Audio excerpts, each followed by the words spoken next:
Isaksak mo sa baga mo tong bulok mong bahay. Bagay na bagay ka rito. Tutal kasing tanda mo naman to eh. Tingin mo talagang gusto kong tumira dito? Paalamunin ka lang naman ng mga anak mo eh. Tarantadong matandang to. Pagmamalaki mo pa tong bahay mong bulok.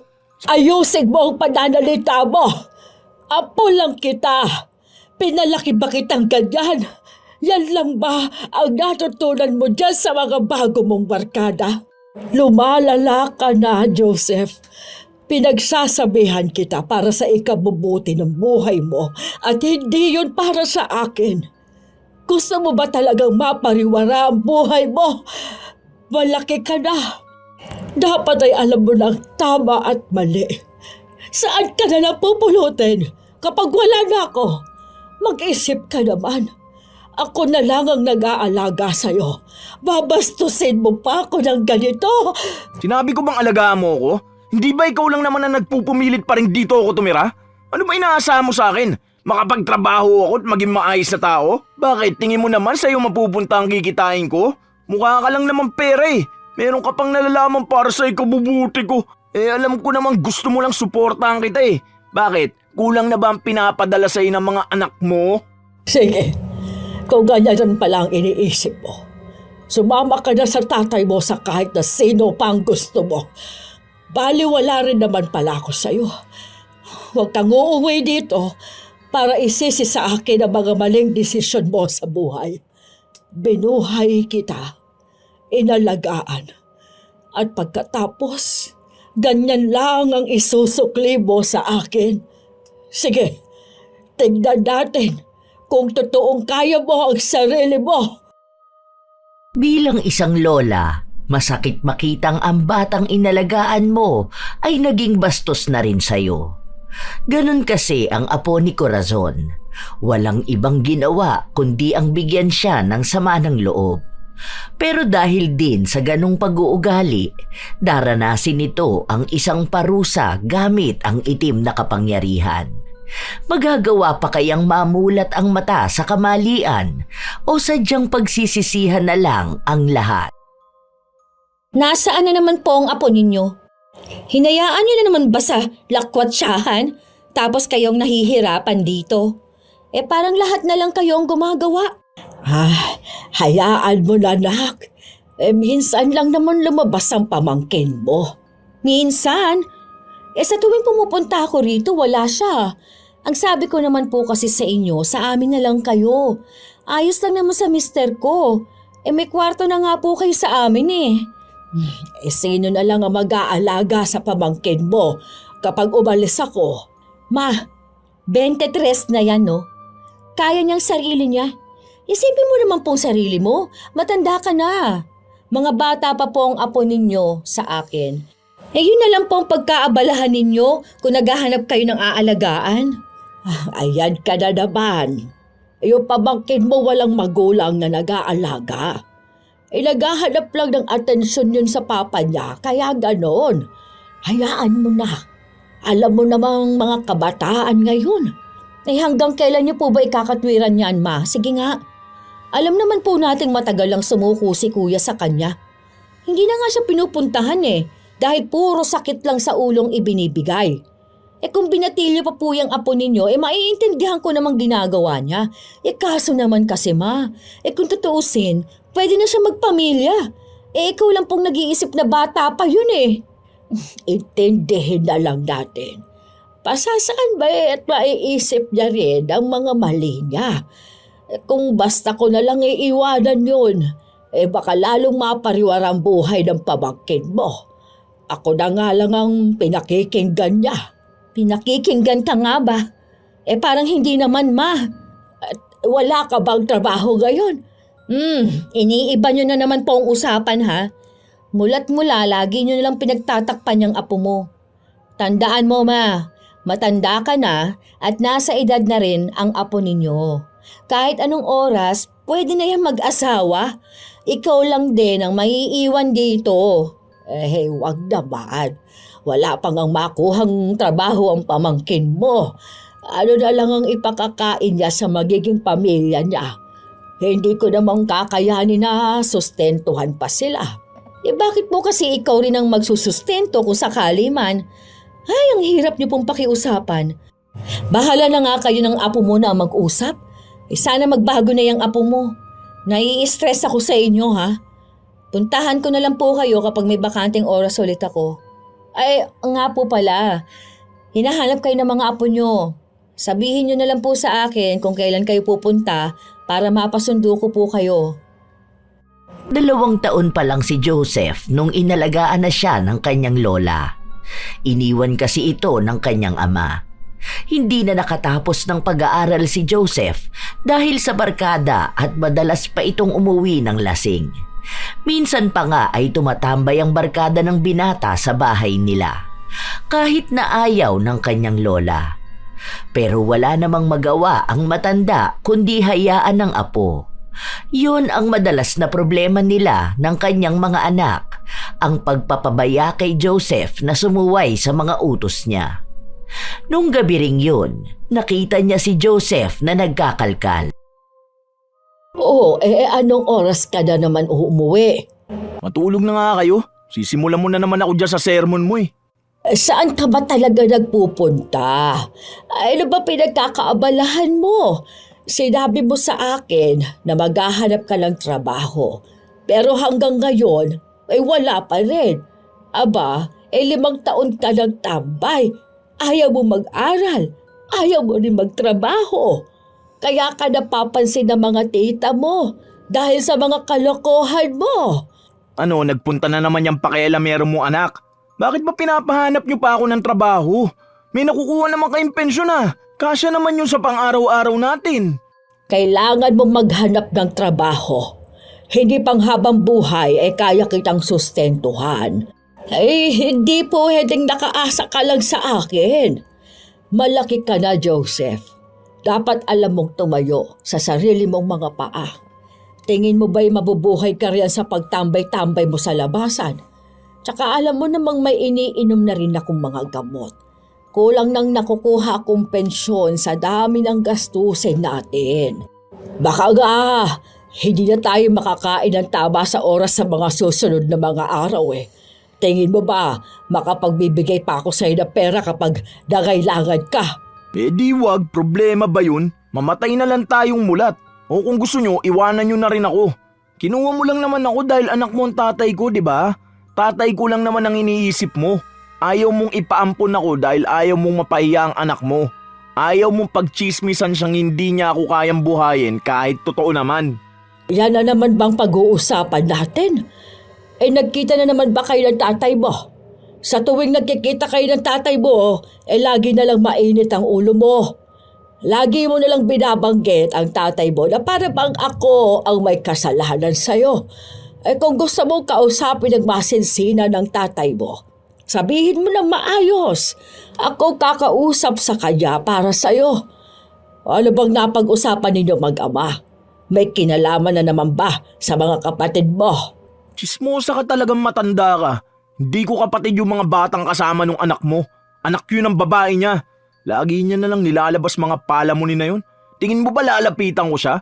Baka nga magpanggap na naman siyang hindi ako kilala eh. Kasal sila ng tita mo.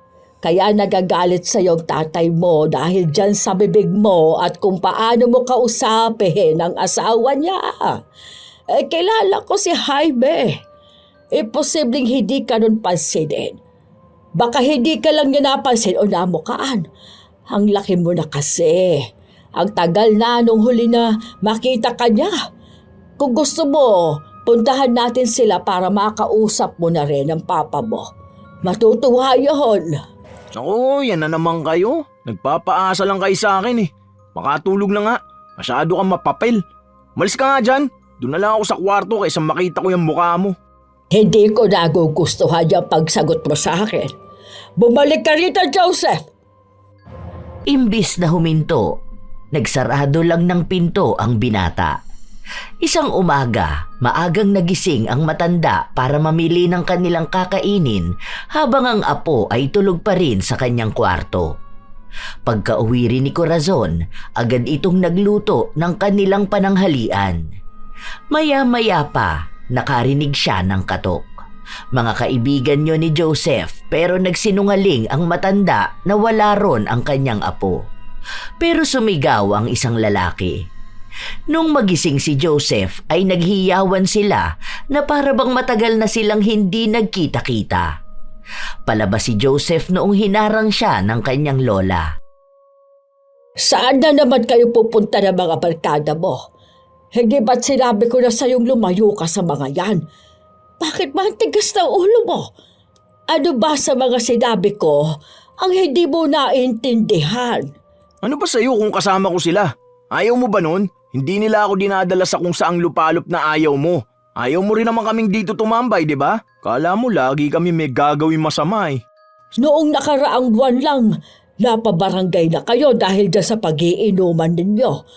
Hindi ninyo kayang kontrole ang mga sarili ninyo kapag lasing kayo. Pero panay pa rin kayo ng inom. Ang gusto mo, matuwa ako na ganyan ka. Ha? Nag-aasal bata? Aba, mag-mature ka naman. Matanda na ako. Hindi na kita kayang alagaan pa. Sarili mo nga hindi mo maalagaan eh. Ako pang aalagaan mo. Tignan mo nga yung sarili mo. Kaya nahihiya ako kapag tinatanong ako kung kakilala ba kita eh. Maligo ka nga, amoy lupa ka na nga, mukha ka pan lupa. Buti pa yung mga magulang ng mga kaibigan ko eh. Laging maayos tignan. Matanda na ako. Kaya kahit anong gawin ko, hindi na magbabago ang amoy ko. Ano bang inaasahan mo sa isang matanda? Kutis ng katulad sa inyo. Nakapustura na para bang laging may okasyon. Magtrabaho ka na gumaan ang buhay natin. Uunahin ko pa bang makipagsabayan dyan sa mga magulang ng mga kaibigan mo? Ay para saan? Bakit hindi ikaw ang magtrabaho nang may naitutulong ka sa lipunan? Hindi yung puro ka lang dakdak ng dakdak dyan. Anong gusto mo sa aking kapaasa? May mga anak ka naman di ba? Bakit hindi ka dun sa mga yun manghingi ng panlamon at pamalit mo ng damit? Tumabi ka na nga dyan. Ikaw na lang kumain ng niluto mo. Baka kulang pa yan sa'yo eh. Doon na lang kami tatambay ng mga tropa ko sa bahay nila. Mas maganda pang nandun ako eh. May maayos akong nakakain. Kesa dyan sa gawa mong kanin baboy. Ilang beses ko bang sasabihin, huwag mong ginagadyan ang pagkain. Magpasalamat ka sa kung anumang pagkain ang nasa hapag. Kung ayaw mo ng luto ko, ay bakit hindi ikaw ang magluto dito? Pasalamat ka nga't nalulutuan pa kita, kahit na matanda ka na. Saan ka naman nakakita ng mga kasing edaran mong pinagsisilbihan pa rin? Oo na, umalis ka na dyan. Huwag mo na ako hintay mamaya ha. Basta uwi ako. Baka naman punta mo pa ako sa mga kaibigan ko, mahiya ka naman. Hindi na ako batang uhugin ha, para paghigpitan mo. Malaba ang paghihigpitan kita dahil nasa poder kita. Akong nag-alaga sa'yo. Ano gusto mo? Hayaan kita sa kung anong gawin mo riyan sa buhay mo. Buti sana kung nakikita kong tama ang mga desisyon mo sa buhay. Hindi kita pakikialaman. Dami mo sinasabi. Ang sabihin mo, gusto mo lang yung pakiramdam na may pinaghihigpitang kang tao. Feeling mo angat ka sa iba eh. Gusto mo kontrolado mo lahat. Ako ang pinag-iinitan mo, paano kasi hindi nakikinig yung mga anak mo? Yan ba ang pakiramdam mo? Pinaghihigpitan kita para kontrolin ka. Alam mo ba yung mga sinasabi mo, ha? Pinagsasabihan kita dahil mali na ang mga ginagawa mo. Yung pagsagot-sagot mo sa akin, tingin mo ba'y tama yan? Saan mo ba natutunan ang mga salitang lumalabas diyaan sa bunganga mo? Habang tumatagal, palala ka ng palala. Hindi kita pinalaking ganyan. Sa lumaki kung ganito sino ba may kasalanan? Di ba nasa poder mo ko? Ang aga-aga nakakapang-init ka ng dugo. Diyan ka na nga, nihintay na ako ng mga kaibigan ko. Sa gabal ka masyado. Masyado ka ng bastos, Joseph, ha? Kung hindi mo kayang makinig ngayon, umuwi ka ng maaga. Kung ayaw mo mag-eskandalo ako sa kung saang lupalop ka naroon. Tinatakot mo ba ako? Para naman makikita mo kung nasan ako. Gurang na to. Habang naglalakad sila palayo, dinig na dinig ni Corazon ang mga pangbabastos ng mga kaibigan ni Joseph sa kanya. Sinasabi nila na mukha siyang katulong, sawsawera at kung ano-ano pang masasakit na salita habang si Joseph ay sumasang-ayon naman. Ang bigat ng dibdib ni Corazon pero wala naman siyang magawa. Isang hapon, Nakatulala lang si Corazon habang kumakain nang dumating ang kanyang anak. Ang aga nyo naman pong nagluto ng panggabihan ninyo. Ay, ikaw pala yan. Ang aga mo naman atang umuwi. Miyerkules pa lang Bakit nandito ka? Ma, Friday na po. Maagang uwian namin tuwing Biyernes, diba? Anong ulam nyo? Bakit malamig na to? Kaninang tanghali pa kasi yan. Hindi ko na iniinit. Hindi po ba kayo kumain ng tanghalian kanina? Paano yung gamot ninyo? Nakainom na po ba kayo? Ano na naman po bang problema nyo at bakit hindi na naman kayo kumakain ng tama? Alam mo naman ang problema ko. Isang tao lang. Pero huwag ka mag-alala at nakainom naman na ako ng gamot kanina pa. Yan ang sinasabi ko sa inyo, Ma. Ano ba bang gusto nyong gawin nyo sa sarili nyo? Magpapagutom kayo para dyan sa suwail mong apo? Isip ka ng isip sa apo mo pero siya, iniisip ka ba niya? Sinusubukan kong intindihin niya pamangkin mo kaso nakakapagod na rin.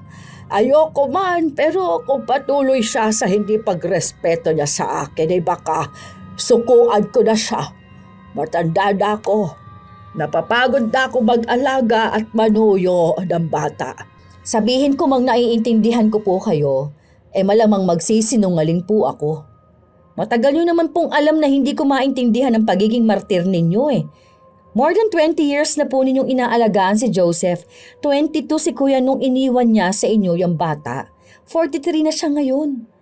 Kung tutuusin, pwede niyo naman po ibalik si Joseph sa nanay niya bago pa po siya umuwi sa probinsya Pero sa halip na ibalik sa nanay, kinampihan niyo pa po si Kuya. Kayo yung kumuha. Dahil sinasabi ninyo na walang kakayahan yung babae na magpalaki ng bata. Ang sabi naman niya sa akin, kapag nakaluwag-luwag na siya, kukunin na niya si Joseph. Kaso doong nakapangasawa ng mayaman, ayun na nga. Kahit dalawin ang anak, hindi na nagawa. Huwag na nating anuhin kung ano man ang nangyari sa nakaraan, Ma. Yung ngayon na lang. Hayaan niyo na po ang apo ninyong mabuhay sa sarili niyang paraan. Matanda na yun. Kaya walang natututunan sa buhay yun kung hindi niya kaya mag-isa, di dun siya. Bumalik siya sa tatay niya. Kaso kung ganong ugali lang din naman ang hirap niyang pakisamahan. Ano gusto mong gawin ko? Palayasin siya. Saan siya magpupunta? Sa tatay niya nga po. Para naman madisiplina siya. O kung ayaw niya sa tatay niya, dito siya magstay. Okay lang, sige. O tapos kahit saan na po muna kayo. Para matutunan niya mabuhay nang wala kayo. Kung tutuusin, mas bata pang ang edad ko nung nangupahan ako mag-isa at nagtrabaho sa malayo. Magkaiba naman kasi kayo. Opo nga po, sinasabi ko lang, Ma. Alam ko naman, naaalagaan ako ng tatay at nanay ko. Siya, ikaw lang nag-alaga. Nasabi niyo na yan noon. Ako na lang ang kakausap dyan sa apo mo. Baka sa akin makinig yun. Ilang araw ding hindi umuuwi sa bahay nila si Joseph. Nung magtanong ang matanda kung nasaan si Joseph, lagi nilang sinasabi na hindi nila alam. Walang nagtuturo kung saan ito makikita. Nakikiusap na nga si Corazon dahil nag-aalala na siya sa kanyang apo. Hanggang si Beatrice na lang mismo ang gumawa ng paraan para mahanap ang pamangkin. Ang sabi nila, ilang araw na raw silang hindi nagkikita-kita. Ay nako, saan na kaya napunta batang yun? Baka kung ano nang nangyari sa kanya, Beatrice. Ay, pinagsabihan ko na kasing huwag magsasama doon sa mga basagolero na kaibigan Baka naman napag-edita na siya ng mga nakaaway nila nung nakaraan. Hindi naman siguro. Sabi nila, nung huling nakasama nila si Joseph, nung sinundo nila sa bahay, alam niyo raw po yun. Nakaraang linggo pa yun. Basta daw po nung araw na yon. O tapos sumama daw pong makipag-inuman si Joseph sa mga kaibigan niya pang iba. Sinabihan ko naman ng mga kaibigan ni Joseph na kung makita siya, pauwiin na kasi nag-aalala na kayo. Pero gusto niya pa pong hanapin siya. Pwede ko naman po kayo samahan. Hindi na. Umuwi ka na at hinihintay ka na ng mga anak mo. Andun naman po si Mike. Saka pwede naman ako mag-absent sa trabaho bukas. Bago pa man magsalita ang matanda, sakto naman na dumating si Joseph. Pulang-pula ito na halatang lasing na lasing. Saan ka galing? Bakit kailangan mo pa malaman? Di ba gusto mo lang naman makita kung buhay pa ako? Eto, kita mo naman, nakatayo ako sa harapan mo. Ano pa bang gusto mo? Joseph, ayusin mo yung pagsagot mo sa lola mo ha. Tinatanong ka ng maayos, hindi ba? Oh, nandito ka pala. Buti naman naisipan mong pumunta dito. Hindi ka ba abala sa mga anak at asawa mo? Kahit abala ako sa kanila, labas ka na doon. Intindihin mong sarili mo. Saan ka ba nagpupunta? Kung saan-saan na kami nagtanong para lang mahanap ka. May pakialam pa pala kayo sa akin? Eh yung tatay ko nga hindi naman nag-aalala sa akin, di ba? Hindi ko naman kasi sinabing nawawala ka. Paano na malalaman? Isipin mo naman sana ako dito sa bahay na nag-aalala sa'yo. Palagi ka na lang ganyan. Intindihin mo naman kami, hindi yung puro emosyon mo lang ang paiiralin mo. Kung galit ka sa tatay mo, sa kanya mo ibunton ang galit mo. Hindi yung pag-aalalahanin mo ko. Akong naghahagilap sa'yo, hindi ang tatay mo. Kung sa bagay, ano nga ba dapat kong asahan sa irresponsable mong anak? Hindi ko nga rin alam bakit pa ako naghihintay ng balita dyan sa anak mo. Kung ayaw niya na ako makita, di wag. Sige na, masyado ka ng lasing. Pumunta ka na sa kwarto mo. Mag-usap tayo kapag bumaba na yung tama mo. Huwag niyo na akong pagkabalaan. May mga kaibigan naman ako eh. Hindi ba gusto niyo lumayo na ako sa mga kaibigan ko? Yan, maging masaya na kayo. May mga nakilala na ako mga bagong kaibigan. Baka naman may sabihin pa kayo ha? Joseph, hindi ko kailangan maghanap ka ng bagong kaibigang dadalhin ka sa mas mabaluktot na landas. Ayusin mo naman, Apo. Iniisip lang kita. Basta maging maayos lang kayo ng mga kaibigan mo, wala akong problema. Hindi tunay na kaibigan niyang mga yan kung dadalhin ka sa kasamaan. 5 araw kang nawala, Apo. Saan ka naman pumunta ng mga araw na yan? Sige nga, naiintindihan mo ba kung bakit hindi ko gusto ang mga kaibigan mo? Ha? Lasing kasi ko eh, hindi ko maintindihan eh. Akit na ako, bahala na kayo dyan. Hayaan mo na, Ma. Baka kung saan pa mapuntang usapan ninyo, alam mo naman yan kapag lasing.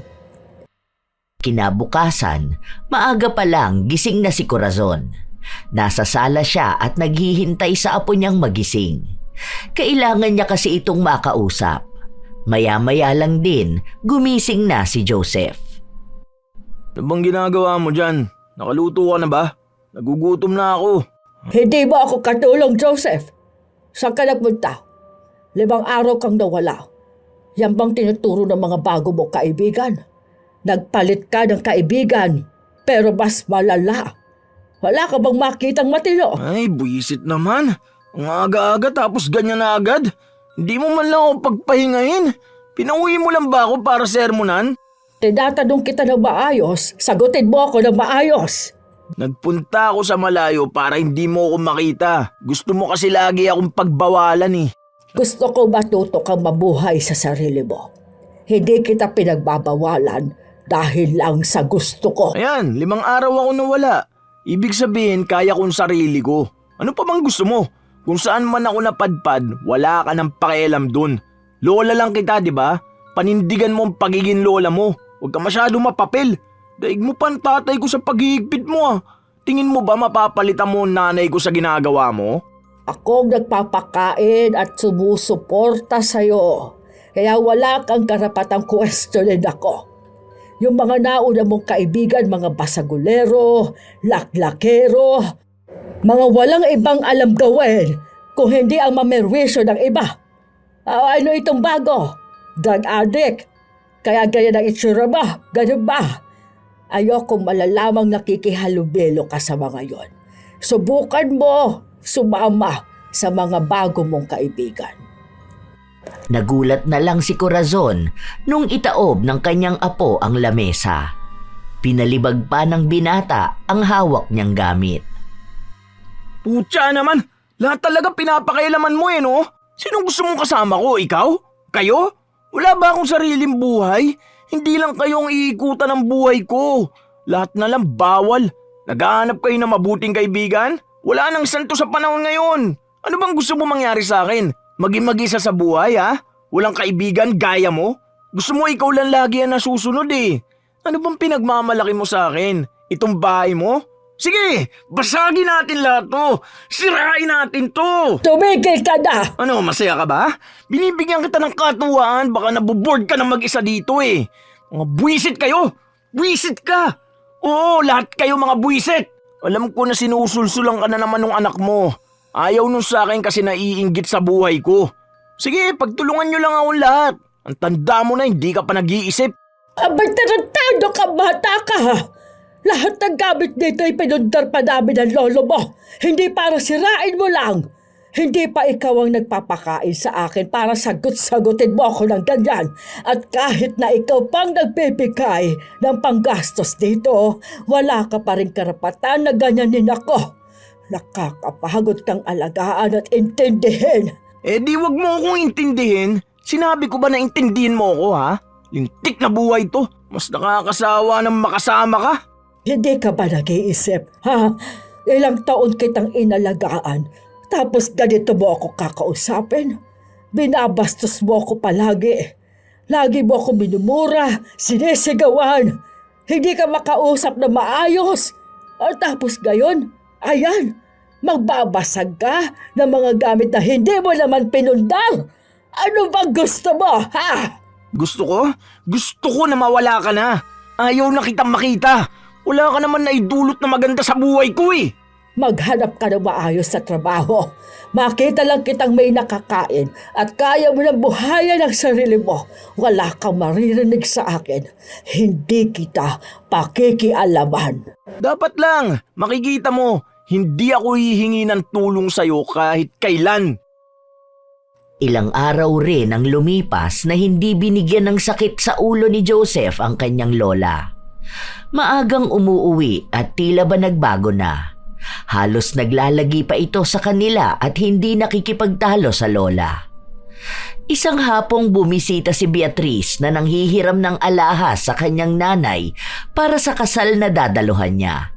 Sakto nakaaalis lang din ni Joseph.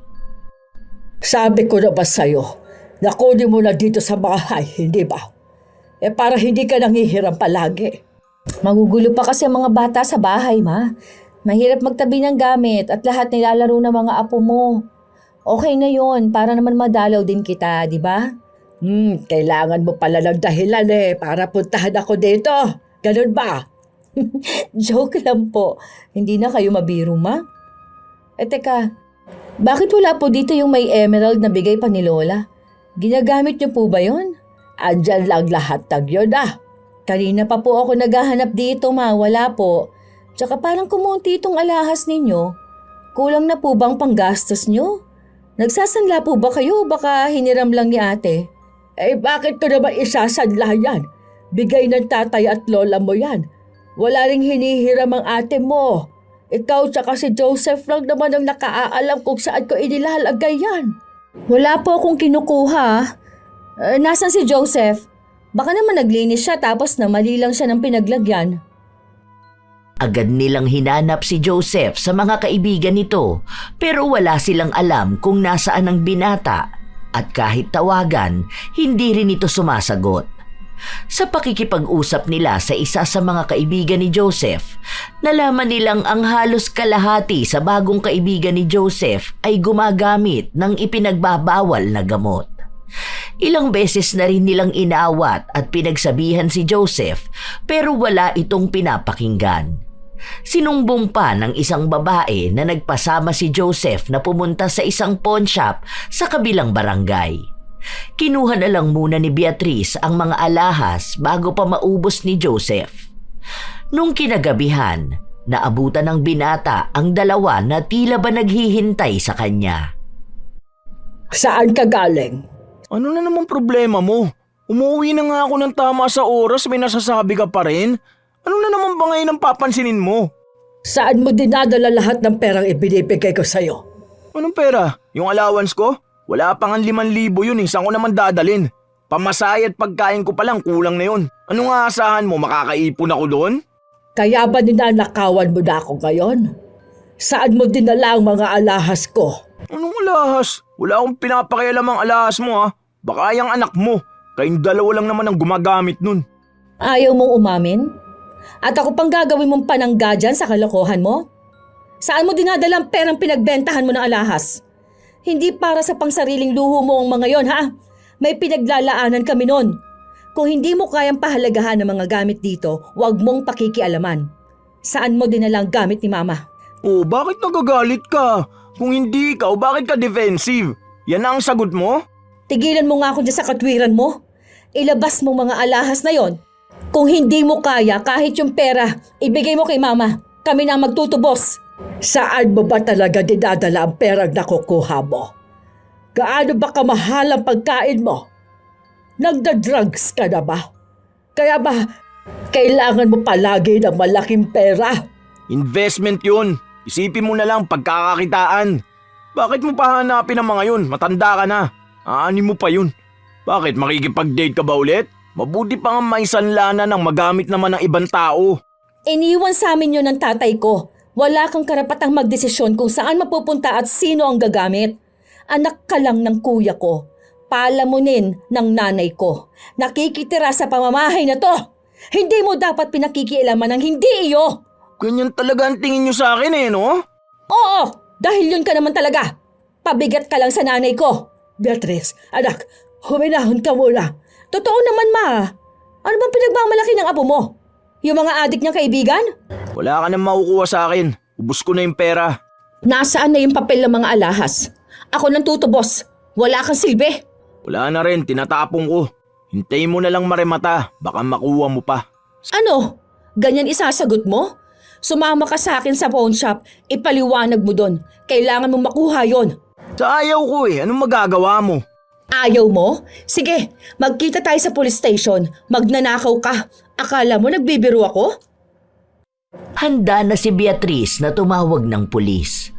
Kaibigan niya ang tatawagan niya para masigurado talaga na makukulong si Joseph, pero pinigilan siya ng ina.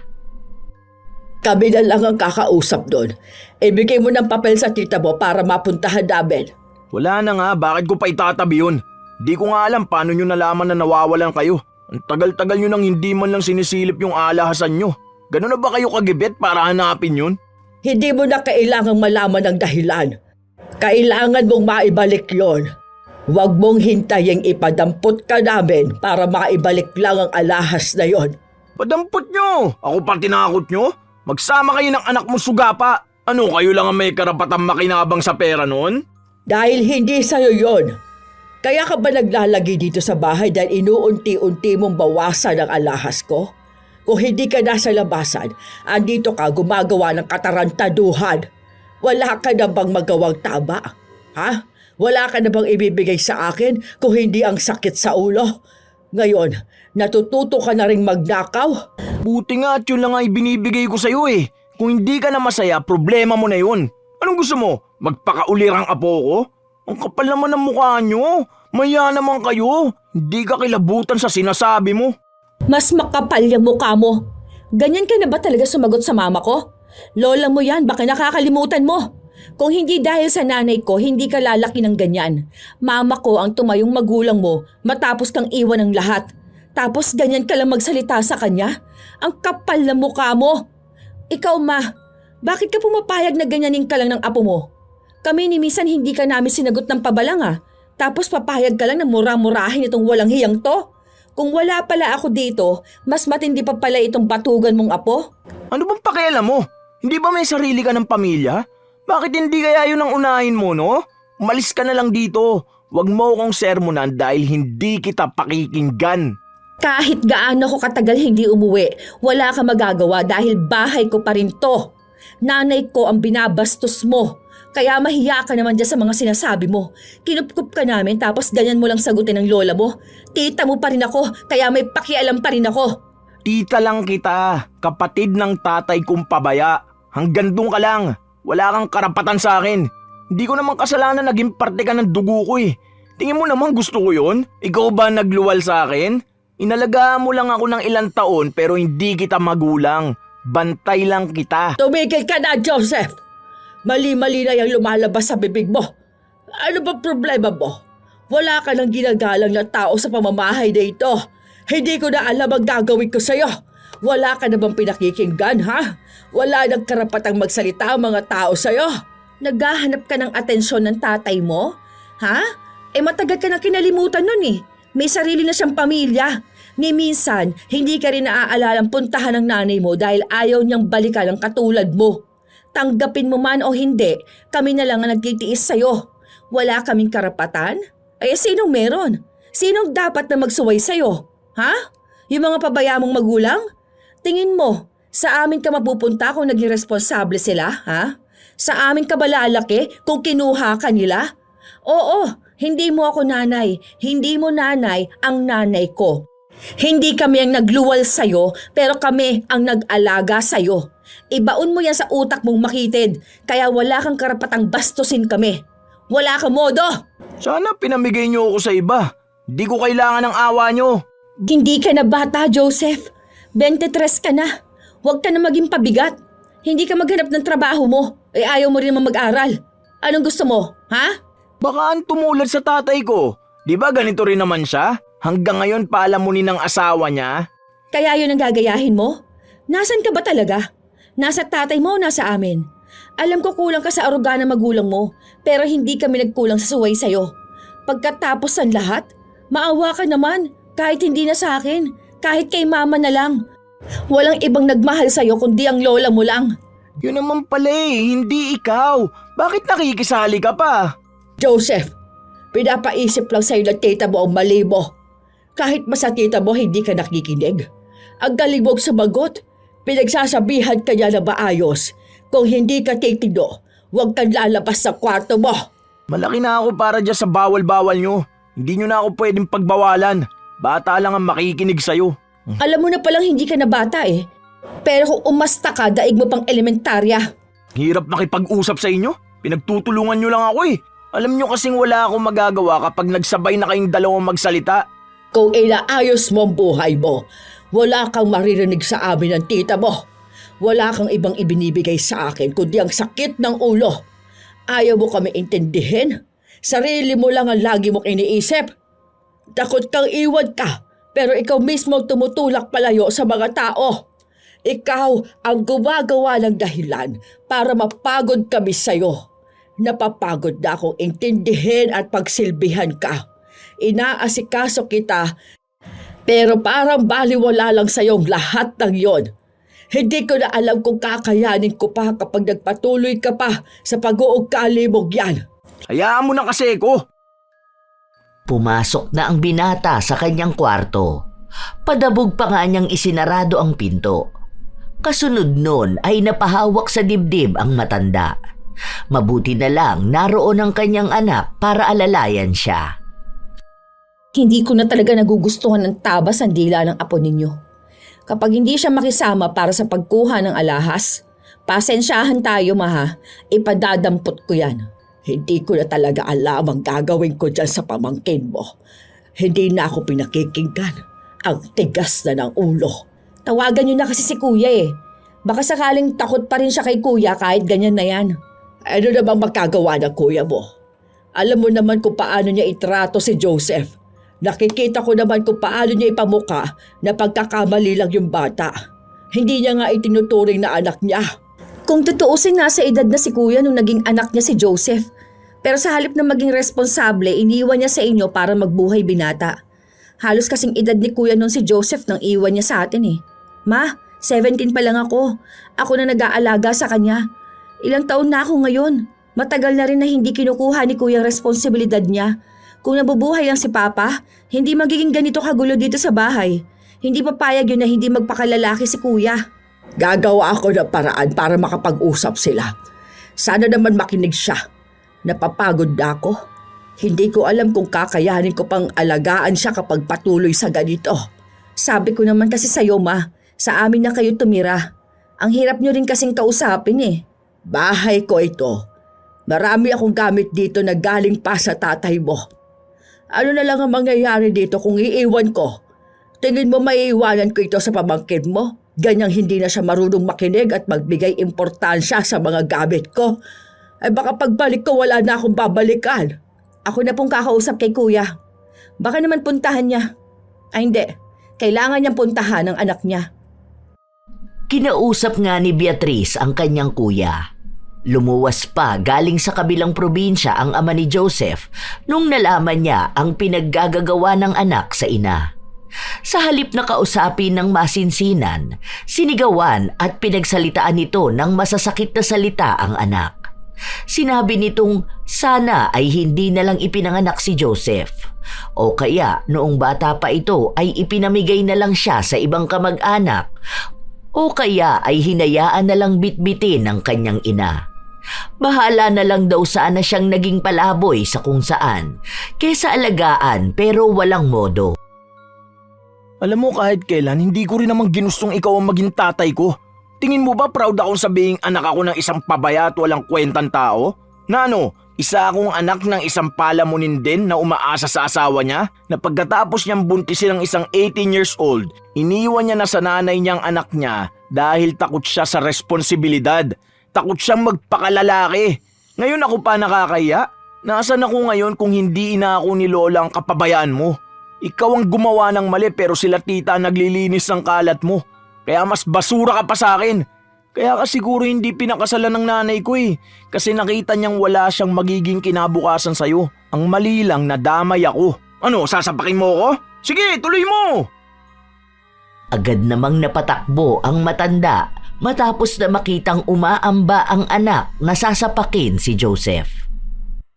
Di ba yan lang ang kaya mong gawin? Kasi wala kang ibang alam gawin kundi ang manakit kapag hindi mo nakukuha ang gusto mo.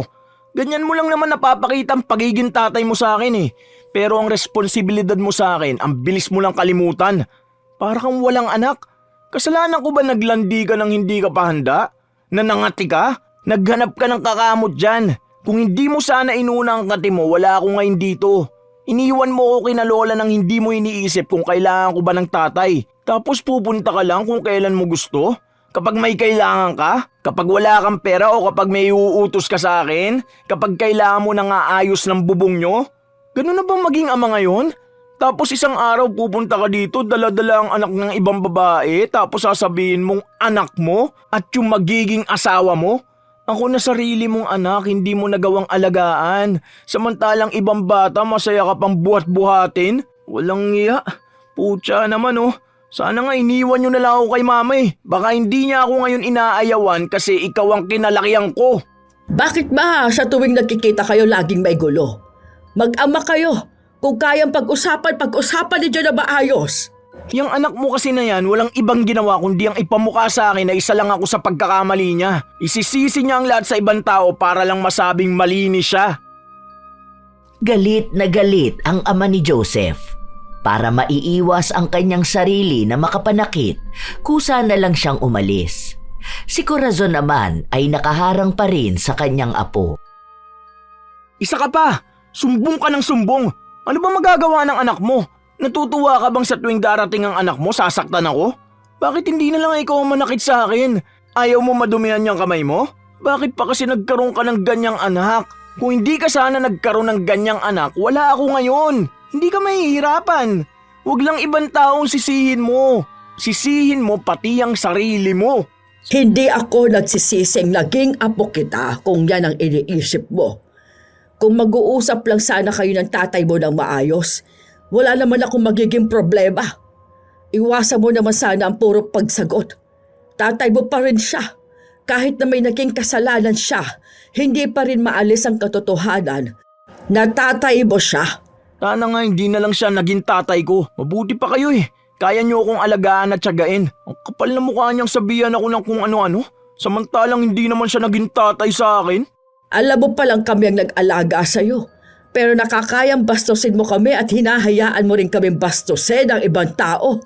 At kahit ang tita mo hindi mo na ginalang. Sa lahat ng tita mo, siya lang ang natatanging nagtitiis sa'yo. Madaldal kasi siya eh. Masama ba ang gawin niya yon? Ikaw na rin na nagsabing mas naging magulang pa siya sa tatay mo. Walang magulang na hindi pagsasabihan ng anak na nagkamali. Binabalik mo lang sa akin yung mga nasabi ko eh. Para naman napakalayo ng agwat ko sa kanya. Sa susunod kasi ayusin niya magsalita sa akin. Kahit anong isipin mo, tita mo pa rin siya. Hindi mo siya kasing edaran dahil mas matanda pa rin siya sa'yo. Hay nako, hindi ko na alam anong sasabihin sa'yong bata ka. Kapag nagpunta dito ang tita mo, humingi ka ng tawad. Alam mong mali ka, tanggapin mo yon. Para saan pa? Para sermon na naman ba ako?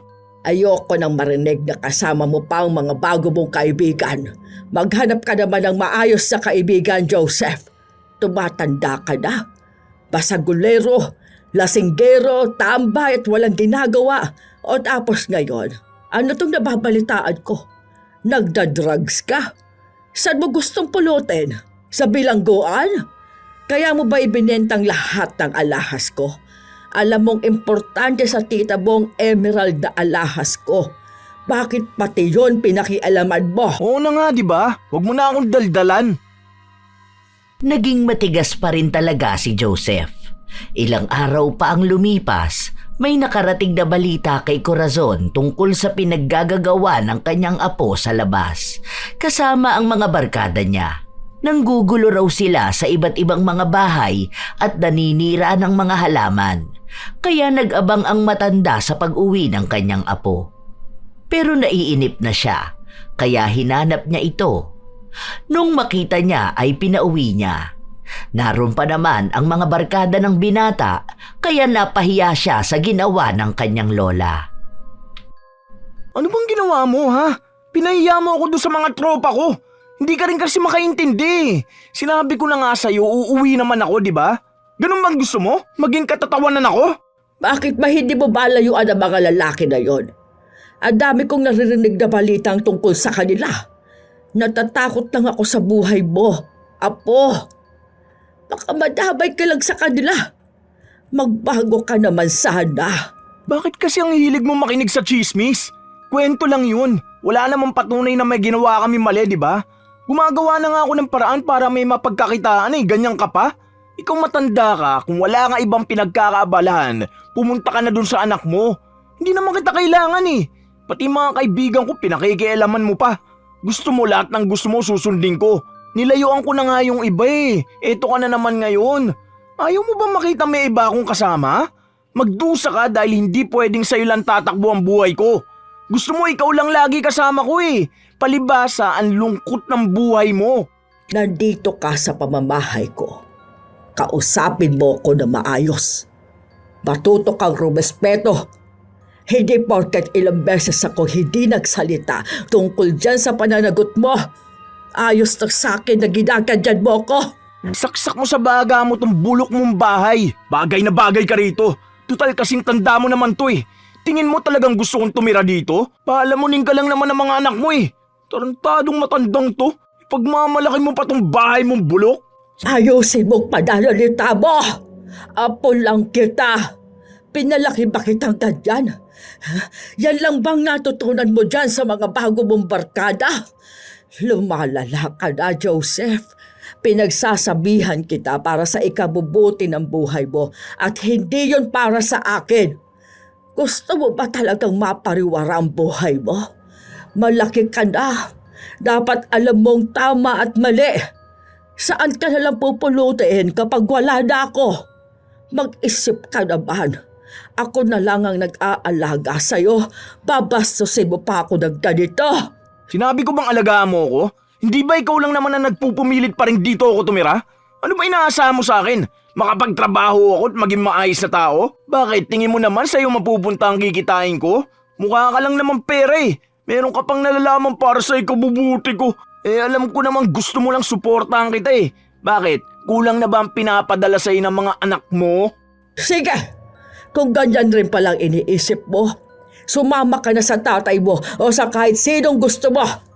Baliwala rin naman pala ako sa'yo eh. Huwag kang uuwi dito para isisi sa akin ang mga maling desisyon mo sa buhay. Binuhay kita, inalagaan, tapos ganyan lang ang isusukli mo sa akin.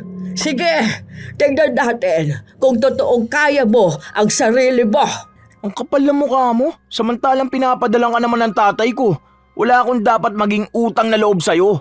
Pasalamat ka nga at sa'yo ko naiwan. May nakukuha kang pera. Ipagmamalaki mo yung ginagastos mo sa akin. Magmula ngayon, wag mo na akong papakialaman. Baka gusto mo maputol sustento mo sa tatay ko. Pag ako hindi nakapagtimpi sa'yo, makikita mo. Tingin mo ba talagang pinapadalhan ka pa ng tatay mo, ha? Matagal lang hindi nagpapadala ang tatay mo. Isusumbat mo sa akin ang kakarimpot na padala ng tatay mo sa akin noon? Tingin mo'y sapat yun sa pang-araw-araw mo? Sa'yo palang kulang na yun. Ganyan mo ako pagsalitaan. Ayaw ko lang magalit ka ng sobra-sobra sa tatay mo kaya hindi ko sinabi sa'yo. Tumigil ka sa pagpapadala ang tatay mo. Halos 10 taon na. Pasalamat ka sa tita mo dahil kahit anong mangyari, sinusuportahan ka pa rin niya. Kahit matapos mo siyang sagot-sagutin, sa ganyang ginagawa mo, tingin mo may magtitiis pa sa'yo? Hindi ko alam kung saan mo napulot yung ganyang pag-iisip. Kung saan mo nakuha ang ganyang pag-uugali. Pasaway ang tatay mo pero ni minsan, hindi siya naging bastos sa magulang niya. Hindi mo na kailangan magtiis. Total wala naman akong binibigay sa'yo kundi sakit ng ulo, di ba? Hayaan mo, babayaran ko lahat ng ginastos mo sa akin. Di ba yun lang naman ang gusto mong marinig? Hindi ka lalabas. Dito ka lang. Nagbatigas pa si Joseph, kaya nasaktan niya ang kanyang lola. Hindi na siya lumingon kahit na nasa sahig na ang matanda. Wala naman siyang pakialam sa kanyang lola. Mabuti na lang ay may mga kapitbahay sila na nagdala sa ospital sa matanda. Kaya nung nalaman ni Beatrice ang dinanas ng ina, galit na galit ito. Hindi niya pinaalam sa ina na lumapit siya sa mangkukulam para lang maparusahan ang kanyang pamangkin. Hindi na nila ito madadala sa maayos na pakiusapan. Matigas ang ulo, kaya dapat na itong parusahan. Ilang araw na hindi nakauwi si Corazon dahil nasa ospital siya, kaya si Beatrice ang umuuwi sa bahay para mag-asikaso roon. Habang nagluluto siya, umuwi si Joseph. Grabe, sakit ng leg ko. May stiff neck yata ako. Anong pagkain? Pagkain to ni Mama. Wala kang pagkain dito. Grabe ka naman sa akin. Di mo man lang ako mabigyan dyan. Dami naman yung niluluto mo. Mauubos nyo ba yan lahat? Huwag kayong suga pa ha. Hindi talaga kita bibigyan. Kapal naman ang mukha mo, di ba?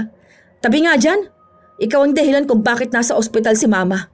Kung hindi ka lang naging masamang apo sa kanya. Alam mo, sa mga ginagawa mong ganyan, ewan ko na lang kung anong mangyayari sa future mo. Bakit ba lagi kayo nag-aalala sa future ko? Kung ako nga, hindi ako nag-aalala eh. Huwag mo akong pakialaman. Gusto ko to. Buhay ko to. Ako lang dapat ang masusunod sa mga desisyon ko. Sa bagay, tama ka nga naman. Bakit nga naman kami mag-aalala sa future mo, ano? Hayaan mo na. Buhay mo naman yan eh. Kukunin ko na si Mama. Kaya dito ka na muna mag-isa sa bahay na ito. Pero sa susunod na linggo, kukunin ko ng mga gamit dito. Tapos susunod na buwan, ipagigiba ko na tong bahay. Saan naman ako titira ha? Aba malay ko, matanda ka na. Kaya mo ng sarili mo. 23 nga ako nung nakabili na ako ng bahay ko eh. Bahala ka na dyan. Maghanap ka ng kaibigan mo magpapatuloy sa'yo sa bahay nila. Hindi ka namin kargo. Gusto mo dun ka sa tatay mo. Wag lang sa amin. Dahil baka mapaagang buhay ng nanay ko dahil sa konsumisyon niya sa'yo. Grabe rin naman yung ugali mo eh no? Napakasama mong tao. Ganyan ka ba talaga ha? O parehas lang tayo. Ipinapakita ko lang sa'yo kung ano yung dapat. Wala ka namang pinakikinggan sa amin eh. Buhay mukha mo yan, di ba? Harapin mo yan mag-isa. Hindi nagbibiro si Beatrice dahil kahit na ayaw ng kanyang ina, wala itong nagawa. Hindi kasi makabangon ng matanda. Munti ka na itong mamatay. Kung hindi lang daw ito nadala agad sa ospital, baka wala na itong buhay. Kaya galit na galit si Beatrice.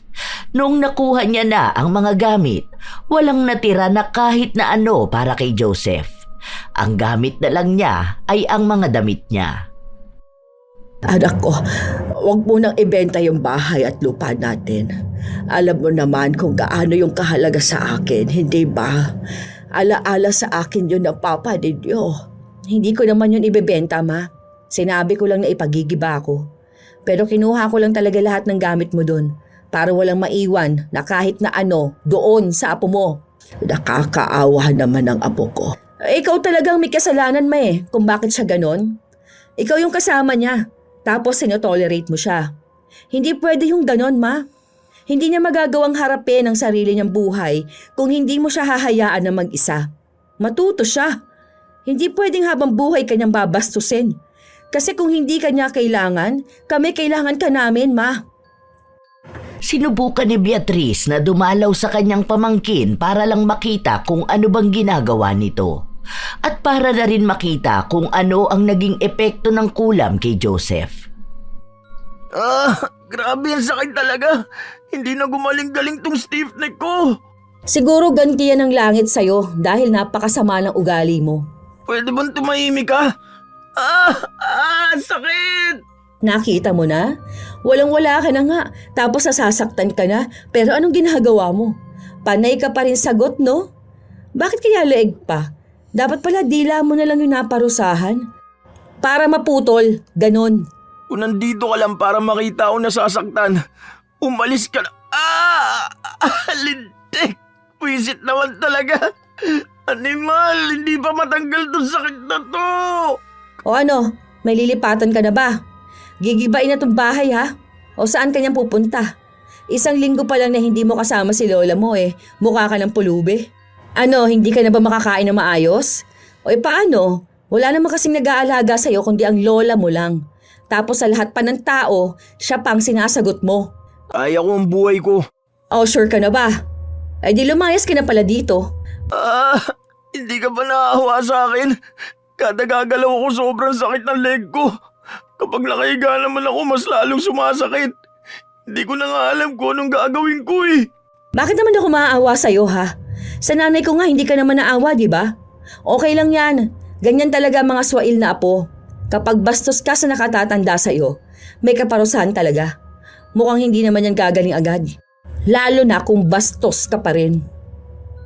Ilang araw pa ang lumipas, nababalitaan na lang ni Beatrice na lagi nga raw iniinda ni Joseph ang sakit ng kanyang leeg. Hindi raw ito gaanong makalabas ng bahay dahil hindi siya makagalaw. Walang kaibigang tumutulong sa kanya. Wala ring kahit na sinong kamag-anak ang naaawa sa kanya. May pera si Joseph at yun na lang ang tinitipid niya para kahit na paano makakain siya. Dahil siya na lang mag-isa sa buhay, hindi niya alam kung paano siya kikilos. Wala siyang alam dahil lahat ay inaasa niya sa kanyang lola noon. Anak ko, punta ka sa pamangkin mo. Tapos bigyan mo naman siya ng pagkain niya doon. May ulam akong itinabi. Hindi ko yun kinain para ibigay mo na lang sa kanya. Sige na, kawawa naman siya doon. Tapos mag-isa lang siya sa bahay. Yan ang problema sa inyo, Ma. Kaunting paawa lang ng apo mo, awang-awa ka naman na kaagad. Hayaan mo siya. Dapat matuto na siyang kumita ng sarili niyang pera. Masakit ka raw ang leeg niya. Hindi nga siya makakilos ng maayos. Tulungan mo lang naman sana siya. Sige na, anak ko. Huwag mo na muna ang kausapin yan ha. Naaalala ka lang naman nun kapag walang-wala na siya Sabi niya hindi kanya kailangan, di ba? O panindigan niya. Hindi yung ganyan na nahirapan lang siya, tatakbo na siya sa'yo. Galing naman niya. Nung ikaw nga munti ka nang mamatay, wala naman siyang pakialam, di ba? Bahala siya. Ilang beses na nakiusap si Corazon sa kanyang anak na tulungan nga si Joseph, pero ayaw ni Beatrice. Kahit pa sabihin na naaawa siya sa pamangkin, hanggat hindi niya ito nakikitang nagbabago at nagsisisi, hindi niya ito tutulungan. Isang beses pa, sinadya ni Beatrice na pumunta sa bahay kung nasaan si Joseph. Mukhang hindi pa siya nakikita, pero dinig na niyang umiinda ito. Sakit talaga ng leg ko. Pati ba naman pagkilos dito sa bahay hindi ko pa magawa? Bakit ba ganito ang nangyayari sa akin? Bakit ako pa? Hindi naman dapat ganito ang buhay ko kung hindi dahil sa walang yan tatay ko na yun Buwisit sila lahat. Ang sakit. Kahit na anong hilot ko, hindi naman to gumagaling. Mas lalo pa yata lumala eh. Ayoko na. Grabe. Kahit konting lingon lang hindi ko magawa. Hindi nagsalita si Beatrice pero nakagawa siya ng ingay kaya agad na napalingon si Joseph. Napamura naman ang binata dahil sa biglaan niyang paglingon na halos magbigay ng kilabot sa buo niyang katawan. Sobrang sakit kasi ng nararamdaman niya. Buisit, ano bang ginagawa mo rito? Sakit tuloy ng leg ko. Bigla akong lumingon eh. Aray ko, grabe. Aray. O, hindi ko naman sinabing lumingon ka kaagad, di ba? Ang laki ng pinayat mo, ha? Ano, di mo na kaya, no? Wala kang pakialam. Tingnan mo, hirap ka na sa buhay at nasasaktan ka na, pero ganyan ka pa rin makipag-usap sa akin. Bastos ka pa rin.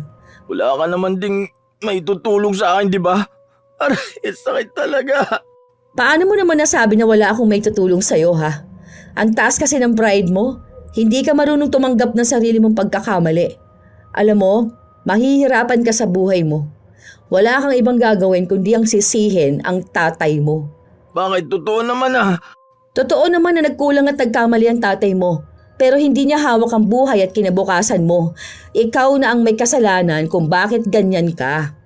Inalagaan ka namin, minahal ka namin, pero ikaw ang pumili ng landas mong ganyan.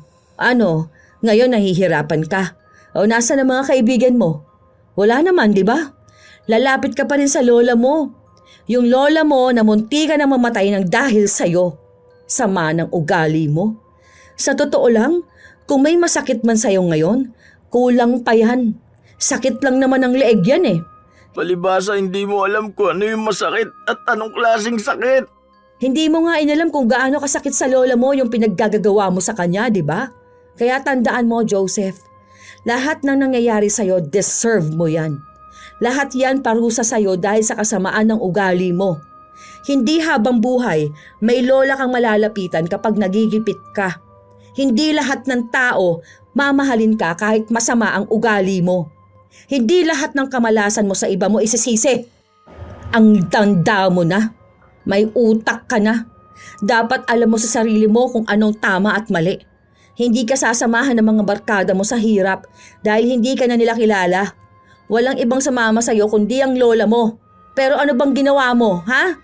Pinapasama mo palagi ang loob niya. Umalis ka na rito. Aalis talaga ako. Sinasabi ko sa'yo, hanggang sa susunod na linggo ka na lang dito. Kailangan mo nang umalis. Bahala ka na paano bubuhay ng sarili mo. Malaya ka na. Total yan naman ang gusto mo. Hindi na kumibo si Joseph dahil hindi naman niya alam kung anong pwede niyang sabihin. Ilang araw pa ang lumipas na nahimik siya. Wala siyang nilapitan. Wala siyang kinausap. Ang balita lang na nakukuha ni Beatrice ay may sakit pa rin si Joseph. Masakit pa rin ang leeg nito na lagi niyang iniinda. Hindi na gumaling-galing. Madalas daw na naririnig ng mga kapitbahay ng binata na halos maiyak na siya dahil nga sa sakit ng kanyang leeg. Pinabayaan na lang din muna siya dahil kailangan niyang makita kung bakit siya pinahihirapan ng ganon. Hindi lang basta pagganti, kundi pagbukas sa kanyang kaisipan. Hanggang sa dumating ang isang araw na umuwi si Beatrice galing sa trabaho at nakita niya si Joseph na lumabas sa kwarto ni Corazon. Akay-akay niya ang matanda. Teka lang Lola, ang sakit po talaga ng leg ko eh. Aray ko. Sabi ko naman kasi sa'yo, huwag mo na akong akayin eh. Ang sabi mo po kasi gusto mong lumabas, di ba? Ayan, kaya nga po tayo naglalakad palabas. Pero wag lang po kayo ganang kumapit sa leg ko. Aray. Ay, pasensya ka na apo ko. Teka, saan ba ako kakapit? Ayaan mo, malapit naman na tayo. Ako na. Umakbay ka sa akin, ma. Ayun, buti na lang nandito si tita. Ang sakit ng leg ko talaga. Ano ba kasing ginagawa mo rito? Sabi niya mag-uusap daw kami. May sasabihin siya sa akin. Dito mo na lang ako iupo. Oh, ayun. Ay, salamat. Sige na, iwan ko na muna kayong dalawa. Hoy ikaw, huwag mong pasasamain ang loob ng mama ko ha. Pepektosan kita dyan. Natawa si Joseph pero natigilan lang siya dahil sumakit ang kanyang leeg. Malamig ang hangin sa labas ng bahay kung saan nakaupo si Corazon at ang apo. Tahimik, kaya magandang oras para sa magiging pag-uusap nilang dalawa. Lola, hindi ko alam kung paano ako magsisimula. Pero gusto ko mag-sorry sa'yo. Sorry po, La. Ang dami ko talagang nagawang mali sa'yo. Totoo ba yan? Aray ko. Bigla-bigla sumasakit ang leg ko. Pero, opo, La. Totoo po itong sinasabi ko. Huwag po kayong mag-alala.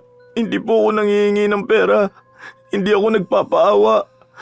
Kasi nitong mag-isa ako. Tapos kung ano-ano pong sinabi sa akin ni tita. Doon ko lang po napagtanto na mali pala talaga ako. Sorry po kung ang bastos ko. Sorry po kung naisanla ko yung mga alas nyo. Ito na po yung papel. Hindi ko po talaga tinapon. Nagsinungaling lang ako. Sana po mapatawad nyo pa ako. Tingin mo ba hindi kita mapapatawad? Kung alam mo lang paano ko bulig-ligin ang tita mo para lang kunin ka o kaya alagaan ka. Kaso lagi niyang sinasabi sa akin hindi ka na bata. Tama naman po si tita. Hindi naman na po talaga ako bata. Hindi lang talaga maayos ang pag-iisip ko. Ang dami kong sinisisi bakit ganito ang buhay ko. Tapos ako naman talaga yung dahilan bakit ganito ako eh. Hayaan niyo po, La. Kapag po nagkaroon ako ng magandang trabaho, babawi po ako sa inyo. Pupunta po tayo dun sa lagi natin pinag-uusapan. Sa Batanes po. Kaya magpalakas po kayo ha. Kasi naghahanap na po ako ng trabaho. Nako, huwag mo na akong intindihin, apo ko. Kaunti na lang naman ang ilalagay ko sa mundo. Sarili mong pangakuan mo ng magandang buhay. Sarili mo dapat ang isipin mo muna. Sobrang saya ng puso ni Corazon nung mga araw na yon. Sa wakas ay narinig at ramdam na rin niya mula sa apo ang nais nitong pagbabago. Nagtawanan silang dalawa. Nagbalik tanaw sa masasayang bagay lang. Nung kinahapunan, bago umalis si Joseph, kinausap muna niya ang kanyang tita. Aray! Alam mo na nga na masakit ang leg ko, binatuka mo pa ako. Ang sakit naman nun. Ganti ko na yan sa'yo. Hay, dami kong inis at stress sa'yo, no? Sorry na nga, di ba? Sus, baka paraan mo lang yan. Alam ko na huli mo ang kilitin ni lola mo. Konting paawa at sorry mo lang sa kanya mapapatawad ka na nun. Favorite ka kayang apo. Wala, totoo nga sinasabi ko. Magbabago na nga talaga ako. Okay, sige. Tignan ko na lang. Huwag mo munang ipagiba yung bahay ha. Magpapagaling muna ako. Hindi kasi ako makakapasok dun sa construction eh. Nagsimula ako nung nakaraan kaso di ako makakilos dahil sobrang sakit talaga ng leg ko. Pero sabi sa akin kapag magaling na raw ako pwede na ako magtrabaho. Bali hanggang sa may sahod na ako at pwede na ako magbayad ng upahan. Saka na lang ako aalis dun sa bahay. Tapos ipagiba mo na kung yun ang plano. Sige, pwede naman. Ikaw nang bahala. Liga nga at papektos ako. Ha? Aray! Dahil gustong bigyan ni Beatrice ng pangalawang pagkakataon ang pamangkin na magbago, pinatanggal niya ang kulam. Walang ibang nakakaalam ng ginawa niyang yun, pero mukhang wala rin namang nakahalata. Mabuti na lang din at nakikitaan niyang nagbabago na nga si Joseph. Nung kahit paano hindi na sumasakit ng malala ang leeg, nagtrabaho na ito. Pumasok siya sa sinasabi niyang may ginagawang bahay. Pinabayaan muna nila. Hanggang sa tumutulong na si Joseph sa pagbili ng gamot ng kanyang lola. Kapag wala siyang pasok ay binibisita niya ito. Naging malaking tulong din yon para umayos ang kalagayan ni Corazon. Isang araw, walang pasok sa trabaho si Beatrice. Binisita niya sa bahay ang pamangkin. Oh, bakit nag-e-empake ka naman dyan? Lilipat na ako ng bahay. may nakita akong bed spacer nasa 1K lang. Diyan lang naman yun. Wala naman akong gamit gaano kaya pwede na ako ron. Diba sabi ko sa'yo na pansamantala lang ako habang wala pa akong trabaho. Kaya ko naman na siguro yun monthly.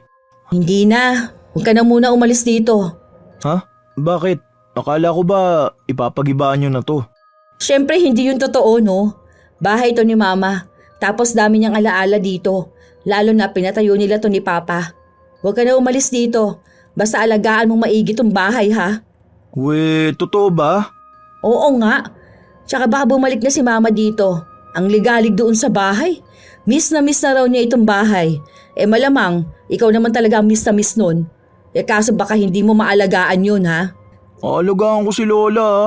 Kailan siya lilipat? Para tutulong ako maglipat ng mga gamit.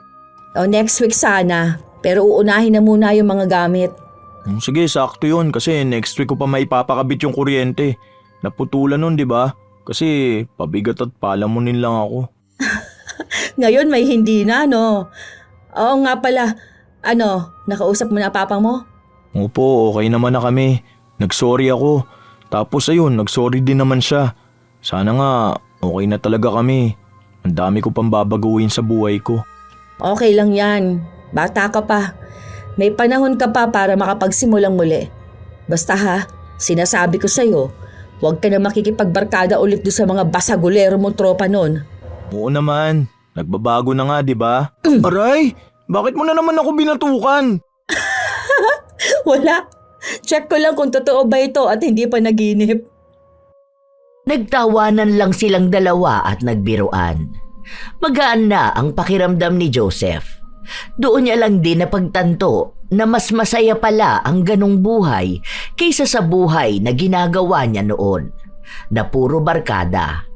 Ibang kalayaan na nagdala sa kanya sa kapahamakan. Mabuti na lang din ay nagbago siya. Natuto siya sa mga pagkakamali na minsang inakala niyang tama. Naging maayos sila ng kanyang ama.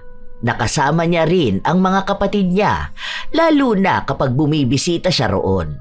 Hindi katulad noon na tuwing magkikita sila ng ama ay lagi na lang silang nag-aaway.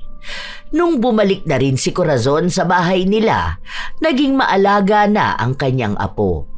Lagi itong atat umuwi para makasama siya. Mas lalong sinusulit ni Joseph ang mga oras na kasama niya ang kanyang lola. Bumabawi talaga siya, lalo pat maraming oras din ang nasayang noong mga panahong binabastos niya lang ito. Gusto niyang ipakita lalo kung gaano niya kamahal ang lola. Minsan, may mga tao talaga na hindi marunong gumalang sa kanyang nakatatanda. Nakakasanayan ang pagsagot-sagot hanggang sa akala nila'y normal na lang ang maging bastos.